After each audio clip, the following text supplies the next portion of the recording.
Radio Mali, il est 13 h à Bamako.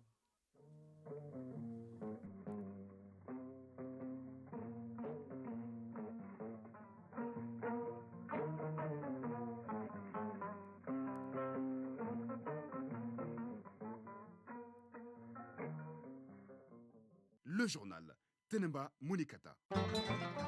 La deuxième édition de Mali Actualité. À suivre dans cette édition, la chronique de l'environnement sur les réserves de biosphère avec Agibou Koulibaly. Il nous parle de l'adéquation, développement et conservation de la biodiversité. Et puis les sports avec Ari Matina, une page consacrée à l'Afrique et aux championnats européens. Mesdames, Messieurs, bienvenue. Tout d'abord, c'est communiqué. Les ministres des Transports et des Infrastructures informent l'opinion publique nationale et internationale qu'un accident grave de la circulation routière s'est produit ce mardi 27 février 2024 aux environs de 17 h sur le pont traversant le fleuve Bagoué de la route nationale numéro 7, précisément de la section Niena-Koumantou. Un car de transport voyageurs immatriculé BG 9556MD, transportant des Maliens et des ressortissants de la sous-région, quittait Kinyeba pour le Burkina Faso, s'est renversé du pont. La cause probable est la non-maîtrise du véhicule par le conducteur. Les bilans provisoires fait état de 31 tués sur place et 10 blessés, dont des cas graves. La prise en charge des victimes est en cours. En cette circonstance douloureuse, le ministre des Transports et des Infrastructures présente au nom du gouvernement aux familles endeuillées ses condoléances les plus attristées et souhaite prompt rétablissement aux blessés. Le ministre en appelle au strict respect du code de la route afin de préserver l'intégrité de la personne humaine et invite les chauffeurs et conducteurs routiers à faire preuve de vigilance et de prudence en adoptant un comportement responsable et citoyen. Congrès mondial de la téléphonie mobile à Barcelone, le Mali participe à l'événement qui dure jusqu'au 29 février prochain. La délégation malienne est conduite par Alhamdou Ag Ilien, ministre de la Communication, de l'économie numérique et de la modernisation de l'administration. Les délégués du Mali ont déjà pris part à des discussions enrichissantes sur le rôle essentiel de la connectivité mobile dans la transformation des économies et des administrations. Une visite des stands a permis à la délégation malienne d'explorer des solutions novatrices dans le domaine des télécommunications et de l'informatique. Cet événement offre aussi l'occasion au Mali, dans sa quête de développement numérique, d'approfondir les connaissances et de susciter des partenariats potentiellement avantageux. Le ministre des Maliens établi à l'extérieur et de l'intégration africaine, Moussa Attaher, a rencontré hier les délégués de la diaspora qui participent à l'atelier de validation des termes de référence du dialogue intermalien. Il a échangé avec eux sur les grandes orientations du pays et a salué leur engagement en faveur de la transition. Abdul Karim Kaba. C'est pour confirmer et encourager tout l'intérêt et l'importance qu'accordent les autorités de la transition aux Maliens établis à l'extérieur. Habib Silla, président du Haut Conseil des Maliens de l'extérieur. Si le Mali se réconcilie, nous sommes les plus gagnants parce que nous vivons déjà chez les autres avec beaucoup de difficultés souvent. Et c'est à travers, en tout cas, ce que le Mali dégage notre pays d'origine, que nous sommes, en tout cas, considérés Maliens, Mabo, Maliens, surtout nous, Maliens de l'extérieur. La participation massive des Maliens établis à l'extérieur aux grandes rencontres et des prises de décision du pays est une volonté affichée des autorités de la transition. Moussa Ag Attaher, ministre des Maliens établis à l'extérieur et de l'intégration africaine. Notre objectif ultime est d'aboutir à une paix durable, à une sortie définitive des crises sur tous les plans, y compris au sein des organisations de la diaspora. Votre unité et votre cohésion sont impératives pour que la diaspora puisse pleinement remplir son rôle dans la vie de notre nation. Je formule le vœu de voir tous les Maliens, y compris ceux établis à l'extérieur, réconciliés à l'issue de ce processus de dialogue intermalien. Cette rencontre a été aussi un cadre de rappeler les difficultés auxquelles font face les Maliens de l'extérieur et aussi leur assurer quant à la démarche entamée par les autorités de la transition en leur faveur. Fin des activités du projet Ankata, les maîtres coraniques en mouvement vers l'inclusion des enfants et jeunes talibés dans la société malienne. L'ONG SIF, Secours Islamique France, promotrice du projet, a fait hier le bilan des 4 années d'exécution. Financé par l'Union européenne à plus de 2 milliards de francs CFA, le projet Ankata est intervenu dans les régions de Ségou, Mopti et les districts de Bamako. Sogona Kamisoko. Au cours de ces 4 dernières années, le projet Ankata, les maîtres coraniques en mouvement vers l'inclusion des enfants et jeunes talibés dans la société malienne, revendique des résultats jugés encourageants. C'est là à travers l'inclusion des jeunes et enfants talibés dans les stratégies de développement au Mali. Crispin Changaloum, chef de mission du projet Ankata. Les projets a intervenu sur 3 volets, les volets soutien organisationnel, éducation, protection et bientraitance. Les projets ont appuyé 11 organisations de maîtres écoles coraniques, y compris la Fédération nationale des maîtres coraniques, dans le renforcement des capacités financières et techniques de leurs membres, en vue de leur permettre d'entreprendre des actions de plaidoyer en faveur de l'intégration des écoles coraniques dans le système éducatif national. Le projet Ankata, les maîtres coraniques en mouvement vers l'inclusion des enfants et jeunes talibés dans la société malienne, a été financé par l'Union européenne à hauteur de plus de 2 milliards de francs CFA. Michel Deknol, chef de coopération à l'Union européenne. Il est important de souligner qu'il ne s'agit ni d'un projet de l'Union européenne, ni d'un projet du CIF, mais d'un projet inscrit dans le programme décennal de développement de l'éducation qui prévoit l'amélioration de la scolarisation à travers les écoles coraniques rénovées et un projet des organisations des maîtres coraniques. Aruna Traoré, chef section académique à la Direction nationale de l'éducation nationale.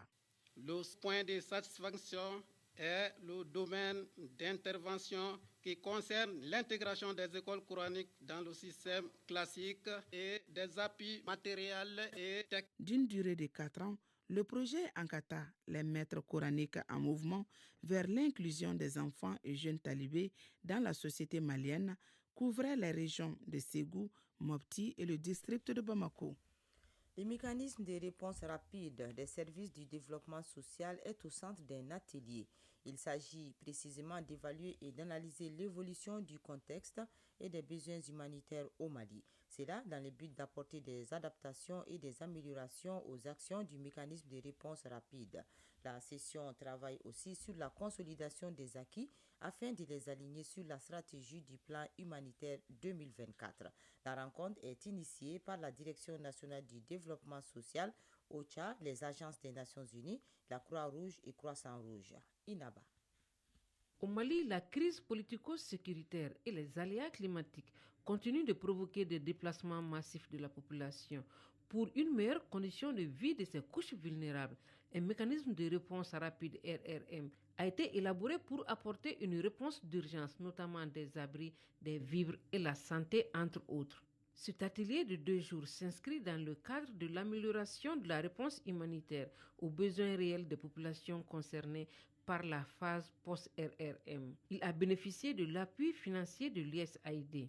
Kevin Joseph Ster, directeur Bureau de l'assistance humanitaire USAID Mali. Conscient des défis pour mobiliser les financements et les ressources qui ont permis la création de cette coordination, nous sommes prêts à poursuivre notre engagement dans le soutien aux projets et réponses post-RRM. Cependant, pour que ce mécanisme soit à la hauteur des attentes de nous tous et toutes, des efforts majeurs de point de vue opérationnel sont toujours nécessaires. Ce mécanisme cible les localités d'accueil des personnes déplacées et les soutient durant les 9 mois dans le but de renforcer leur résilience face aux défis liés au déplacement.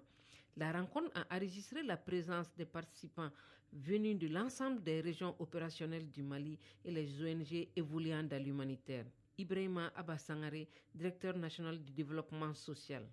La DTM, qu'on a aujourd'hui l'outil d'enquête et d'évaluation de la situation des déplacements dans notre pays nous a donné en décembre 2023 354 739 personnes déplacées internes à l'intérieur du pays.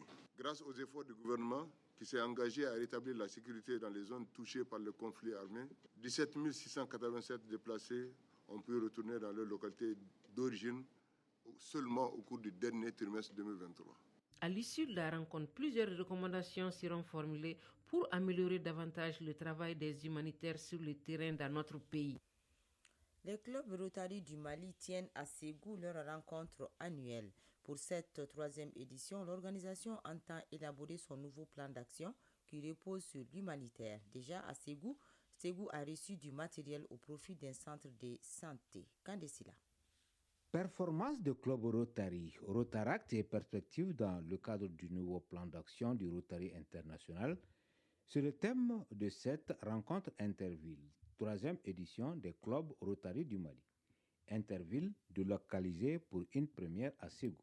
Nuhu Diarra, maire de la commune urbaine de Ségou. Tout le plaisir est pour nous de reconnaître la confiance que vous placez en notre ville, d'abriter une si grande activité d'une organisation internationale humanitaire de renommée sans égale.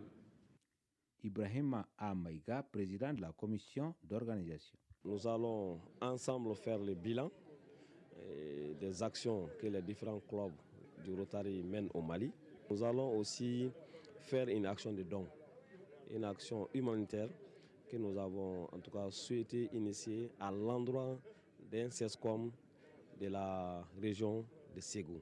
La rencontre qui se tient dans la mouvance du 119e anniversaire du Rotary international vient consolider les acquis de l'organisation qui se veut une organisation au service de l'humanité. Théodore Diop, président de l'Interville. Actuellement, nous avons 16 clubs Rotary au Mali. En perspective, on a l'intention d'agrandir le Rotary au Mali. Déjà de créer un club à Ségou, servir les autres. C'est ce que nous voulons faire. Mais on ne peut pas servir si on n'est pas nombreux. Daouda Diarra, préfet de Ségou. La paix étant la base de tout développement, nous vous encourageons à vous inscrire dans vos activités futures comme une activité principale afin que notre pays, le Mali, trouve sa voie. Hymne national du Mali, le chant du Rotary international et la reconnaissance des officiels, le décor de la troisième édition des clubs Rotary du Mali est ainsi planté dans la capitale des Balanzans. Ségou, Kandesila, Bakari Traoré pour l'OATM. À Mopti, le commandant de la nouvelle région garde numéro 5 vient de prendre fonction. Une première dans l'histoire de la garde nationale. Elle rentre dans le cadre du renforcement du maillage territorial par la garde nationale. La cérémonie de remise de l'étendard, symbole d'entrée en service, s'est tenue dans les camps de la garde nationale à Sévaré. Bemba Sibi. Le commandant de la région garde numéro 5 de Mopti a pris fonction. La cérémonie officielle de remise de l'étendard au nouveau commandant a lieu ce mardi dans le camp de garde de Sévaré, en présence de plusieurs personnalités militaires, administratives et civiles. Le nouveau commandant entend inscrire dans ses actions dans la vision de l'état-major. Lieutenant-colonel Mohamed Draman Sidibé, commandant de la région garde numéro 5. Une garde nationale plus combattante, professionnelle et bienheureuse. Pour la réussite de mission, le conseil que j'ai à prodiguer à mes hommes, c'est d'être plus déterminés pour une bonne exécution des missions que nous allons recevoir de la hiérarchie. Et je leur demande encore plus de discipline. De la discipline pour réussir les missions qui leur sont assignées, d'autant plus que cette prise de fonction marque un tournant dans l'histoire de la garde nationale, car le lieutenant-colonel Sidibé est le premier commandant de la toute nouvelle région garde de Mopti. Colonel Maurice Sanogo, chef d'état-major adjoint de la garde nationale. Un moment historique, un moment où nous écrivons un nouveau chapitre dans l'organigramme de la garde nationale du Mali. Elle marque la remise officielle de l'étendard au commandant de la région garde numéro 5. Il constate ainsi la prise de fonction officielle. Le chef d'état-major adjoint de la garde nationale de préciser à l'assistance que la création des régions gardes au nombre de 9 permet à la garde nationale de relever les défis majeurs dans la sécurisation des personnes et de leurs biens. Mopti, Bemba Sibi et Suleiman Tepsougué pour l'ORTM. 13h14 à Bamako, sur le continent en Guinée-Conakry, le président du parti politique l'Union des démocrates pour la renaissance de la Guinée, Amadou Ouriba, a été nommé à la tête du gouvernement par le président de la transition Mamadi Doumbouya. L'annonce a été faite hier à la télévision nationale. Le gouvernement avait été dissous il y a une semaine par le président de la transition qui n'a donné aucune explication sur les raisons. Au Tchad, les locaux de l'Agence nationale de sécurité, de la sécurité d'État ont été la cible d'une attaque hier dans la capitale. Plusieurs personnes seraient mortes suite à cette attaque. Les forces de sécurité tchadiennes ont riposté. L'information a été donnée aujourd'hui par le gouvernement dans un communiqué. Selon le ministre de la Communication, Abderrahmane Koulamala, la situation est sous contrôle et les recherches continuent. Au Tchad, toujours, la tenue du premier tour de l'élection présidentielle est prévue pour le 6 mai prochain. Le second tour est prévu pour le 22 juin prochain. C'est ce qui ressort de la conférence de presse organisée par le président de l'Agence nationale de gestion des élections, Ahmed Bachiré. Le processus électoral commence dès la semaine prochaine. Au Sénégal, les commissions techniques du dialogue national ont proposé hier la tenue du premier tour de l'élection présidentielle le 2 juin prochain.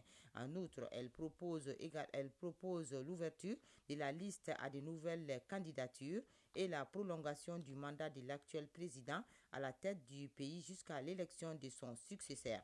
C'est la conclusion de 2 jours de discussion en vue de la sortie de la crise politique organisée par le président Macky Sall. Ce dernier doit prendre un décret présidentiel pour convoquer le corps électoral. Ensuite, la dernière décision reviendra à la Cour constitutionnelle qui doit valider ces différentes propositions. Au Nigeria, le syndicat du travail a entamé hier 2 jours de grève contre l'inflation des prix des denrées de première nécessité. Il menace le président Bola Ahmed Tinubu de fermer les services clés du pays. Pour le moment, le gouvernement n'a pas réagi face à cette situation.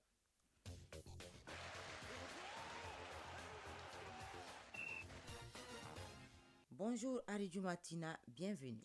Bonjour Tenemba, très heureux de vous retrouver. Démarrage aujourd'hui du championnat national féminin de première division. Oui, le championnat national des dames saison 2023-2024 s'ouvre aujourd'hui. Principal enjeu, le titre de champion que détient l'AS Mandi. 12 équipes sont en lice. Les oppositions de cette première journée prévue cet après-midi. Les Amazones de la commune 5 affrontent AS Entente de Sirakoro Megetana. Il y aura AS Police, AS Real. Les Super Lions d'Amdalaï joueront contre l'USFAS.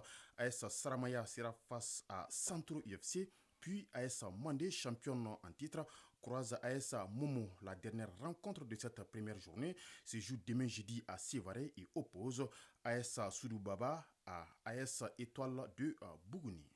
Le technicien anglais de la Gambie qui a démissionné après la CAN a trouvé un autre point de chute. Oui, après avoir passé 6 ans à la tête des Scorpions de la Gambie, Tom Saintfiet a décidé de tourner la page sur son aventure africaine après la Coupe d'Afrique des Nations en Côte d'Ivoire. Malgré l'intérêt de beaucoup de pays africains, dont le Cameroun, Tom Saintfiet a opté pour un changement de cap significatif en s'engageant en tant que sélectionneur des Philippines. Le Belge, qui a déjà une expérience en Asie après avoir dirigé les équipes nationales du Yémen et du Bangladesh, renoue ainsi avec un continent qu'il apprécie particulièrement.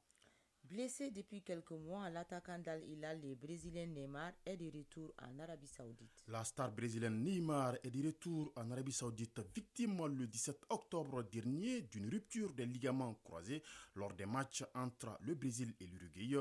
L'ancien joueur du PSG avait été opéré et était chez lui au Brésil pour la rééducation. Neymar revient à Riyad pour poursuivre sa convalescence. Il en a profité pour assister au tournoi du circuit premier Padel qui regroupe les meilleurs joueurs de cette discipline. Son retour sur le terrain est prévu dans quelques semaines. Le Bayern Munich nomme un nouveau directeur sportif. Le puissant club allemand, le Bayern Munich, pose la première pierre de sa reconstruction après avoir annoncé leur séparation avec l'entraîneur Thomas Tuchel. À la fin de la saison, les dirigeants bavarois ont nommé Max Ebert nouveau directeur sportif du club. L'Allemand s'est engagé en Bavière jusqu'en 2027 et prendra fonction ce vendredi. Max Ebert vient ainsi occuper un poste vacant au Berne depuis le licenciement d'Hassan Salihamidzic. C'était en mai dernier. Un mot sur la Coupe nationale en Angleterre, en France et en Espagne. En Espagne, Mallorca crée la surprise en se qualifiant pour la finale de la Copa del Rey, c'est-à-dire la Coupe du Roi. En demi-finale retour jouée hier, Mallorca s'est imposé à la séance des tirs au but en éliminant la Real Sociedad, le club du capitaine des Aigles, Amari Traoré, qui était de là à partie. Mallorca connaîtra son adversaire de la finale demain jeudi à l'issue de la deuxième demi-finale retour qui mettra aux prises Athletic Bilbao et Atlético Madrid. En Angleterre, suite et fin aujourd'hui des huitièmes de finale de la EFA Cup, c'est-à-dire la Coupe d'Angleterre. Au programme, Chelsea joue contre Leeds United, Wolverhampton sera opposé à Brighton, Nottingham Forest jouera contre Manchester United et Liverpool, qui a remporté il y a quelques jours la Coupe de la Ligue, se mesure à Southampton. 4 clubs ont déjà composté leur billet pour les quarts de finale. Il s'agit de Coventry, Leicester City, Newcastle et Manchester City. Et en hexagone, pour terminer, la Coupe de France est au stade des quarts de finale. Au compte du deuxième quart de finale ce soir, Rouen, 8e du national, équivalent de la 3e division, affronte Valenciennes qui occupe la dernière place en Ligue 2, c'est-à-dire la deuxième division. 2 joueurs maliens évoluent à Valenciennes et seront de la partie aujourd'hui. Il s'agit du portier Lassana Diabaté et l'attaquant Séréné Doucouré. Hier, Lyon a obtenu son billet pour les demi-finales. Merci, Aridou Matina. Chronique de l'environnement. Quand le développement tient compte de la préservation de l'environnement à travers des aménagements particuliers, on peut parler des réserves de biosphère. Ces genres d'initiatives sont généralement mises en place par l'État et des partenaires comme l'UNESCO. Elles visent à maintenir l'harmonie entre l'urbanisation et la nature. La chronique de l'environnement explique les processus de désignation et de suivi d'une réserve de biosphère ainsi que les défis liés à sa sauvegarde. C'est une réalisation de Agibou Koulibaly. Les réserves de biosphère sont des zones protégées conçues pour concilier la préservation des écosystèmes avec le développement humain. Bandjougou Diawara, conseiller régional secteur sciences exactes et naturelles au bureau Afrique centrale de l'UNESCO. Une réserve de biosphère, en fait, c'est un écosystème terrestre, maritime, côtier, forestier, qui est reconnu par l'UNESCO et qui concilie la conservation de la biodiversité et le développement durable. La spécificité d'une réserve de biosphère réside donc dans la conciliation, vraiment dans la conservation de la biodiversité et le développement socio-économique des communautés. Et l'approche qui est développée à cet effet, c'est une approche multidisciplinaire associant la recherche opérationnelle, l'éducation, la sensibilisation, la formation et la mise en œuvre d'activités opérationnelles telles que des activités de restauration des écosystèmes dégradés. La désignation d'une réserve de biosphère implique une évaluation approfondie des écosystèmes, de la biodiversité et des activités humaines présentes. Madame Maha Sall, conseillère régionale secteur sciences exactes et naturelles au bureau Afrique de l'Ouest de l'UNESCO. Pour ce qui est de plutôt réserve de taille, c'est vraiment une réserve qui est là pour protéger, on va dire, l'écosystème forestier. Donc c'est une réserve de 620 000 hectares à peu près. Au niveau des réserves de biosphère, il faut faire la nuance entre les différentes aires de la réserve. Donc dans ces réserves-là, on a un noyau central et ce noyau central est normalement toute activité qui pourrait mettre en péril que ce soit les ressources végétales, fauniques est interdite. Et vraiment, on va dire que c'est ce qui correspond souvent aux parcs naturels, aux réserves naturelles où on a une activité totalement consacrée à la protection. Donc l'UNESCO développe des activités de sensibilisation sur l'importance de préservation de ces réserves et bien sûr l'éducation à l'environnement, l'éducation générale à l'importance de la préservation de cet environnement-là. L'UNESCO, via son bureau de Bamako, joue un rôle essentiel dans la collaboration avec le gouvernement et les organisations locales. Oumou Diko, chargé de programme sciences exactes et naturelles au bureau de l'UNESCO à Bamako. La collaboration du bureau de l'UNESCO à Bamako avec les gouvernements et les organisations locales pour renforcer la protection des réserves de biosphère se passe très bien.